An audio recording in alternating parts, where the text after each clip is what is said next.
गलतफहमी मेरी नहीं तेरी दूर होगी। ओफ स्क्रीच। मगर वो दृश्य देखने के लिए तू जिंदा नहीं बचेगा, क्योंकि तब तक मैं तेरी हड्डियों को चूरमा बनाकर उसे खाद की तरह पेड़ों की जड़ों में डाल चुका होऊंगा। हा हा हा हा हा हा हा हा। कड़ाक। जंगल की जिंदगियों के लिए भेड़िया नाम की यह खाद वैसे भी बहुत जरूरी है। ओफ। कोई इंसान इतना शक्तिशाली तो हो सकता है, मगर उसके हाथी की तरह ऐसे दांत नहीं हो सकते। ऐसे दांत तो किसी राक्षस के भी नहीं हो सकते। अगर ये तकते हैं तेरी ताकत, तो तू तो गया काम से रे भेड़िया।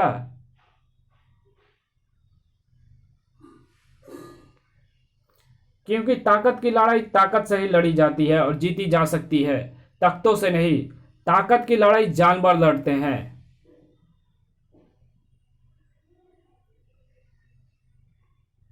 तू जानवर सही, मगर मैं जानवर नहीं।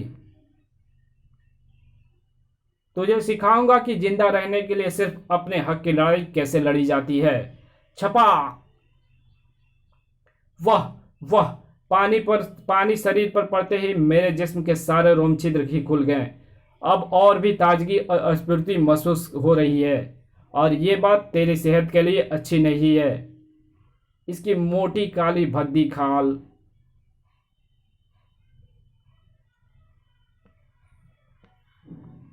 इसके दांत, बलासी ताकत, ये सब क्या एक ही बात की ओर इशारा नहीं कर रहे हैं? और ये कि इसमें हाथियों सा बल। दूसरी तरफ कुछ देर पूर्व मैंने हाथियों के एक झुंड को शक्तिविहीन हुआ देखा था। भेड़िया ने उसे पीछे धकेल दिया। उफ। ताकत तो है तुझ में, और तेरे जैसे ताकतवरों को समाप्त करने के लिए मैं निकला हूं। हम्फ। भेड़िया अभी भी उसका कुछ विशेष बिगाड़ नहीं पाया था। धड़ाक। हाथी की तरह इसे नियंत्रित करने के लिए किस अंकुश का प्रयोग करूं, और ये ताकतवरों को क्यों समाप्त करना चाहता है? भेड़िया को अपनी प्रचंड ताकत का पूरा प्रयोग करना जरूरी लग रहा था। कटीली तारों से खुद भेड़िया के हाथ जख्मी हो रहे थे, मगर जंगल की छाती पर गाजर जैसे नासूर को वो बर्दाश्त नहीं कर सकता था, कभी भी नहीं। पाउची और भक्ची की ताकत की असली परीक्षा अब थी। भेड़िया, ये कटीले तार ही इसकी अक्ल ठिकाने लगा सकते हैं। स्क्रिच। हम दोनों जब इस तार को दोनों ओर से खींचेंगे, तो तार के नुकीले कांटे इसकी खोपड़ी को चीरकर अंदर तक पेवस्त हो जाएंगे।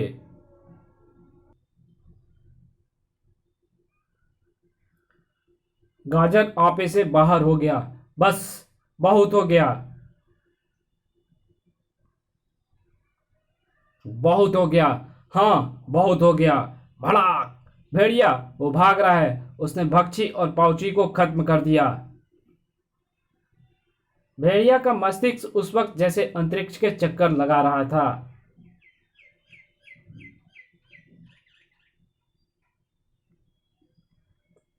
भेड़िया, होश में आओ। छपाक। ग्लुप। गाजर कहाँ गया? वो भाग गया भेड़िया, भक्षी और पाउची को खत्म कर गया। तुम्हारा हाथ घायल है, औषधि का लेप आराम देगा। धन्यवाद। मगर इन दोनों ने सही वक्त पर बुद्धि एवं ताकत का प्रयोग किया। गाजर जैसे हथियार दरिंदे को नियंत्रित करने के लिए दोनों ने सही अंकुश का इस्तेमाल किया। मगर हथियार अभी जिंदा है और बौखलाया भी होगा। उसकी मुझसे मुलाकात दोबारा भी हो सकती है। भेड़िया, कुछ देर रुक कर चले जाना। नहीं, मैं ठीक हूँ, मैं रुक नहीं सकता। इस कॉमिक्स को यहीं पे ख़त्म करते हैं। इसके आगे की कहानी पढ़ेंगे इसके पार्ट 2 में। तो मिलते हैं इसके पार्ट 2 में। तब तक के लिए बाय। चैनल पर नए हो तो प्लीज़ सब्सक्राइब कर देना। वीडियो अच्छी लगी हो तो वीडियो को लाइक कर देना।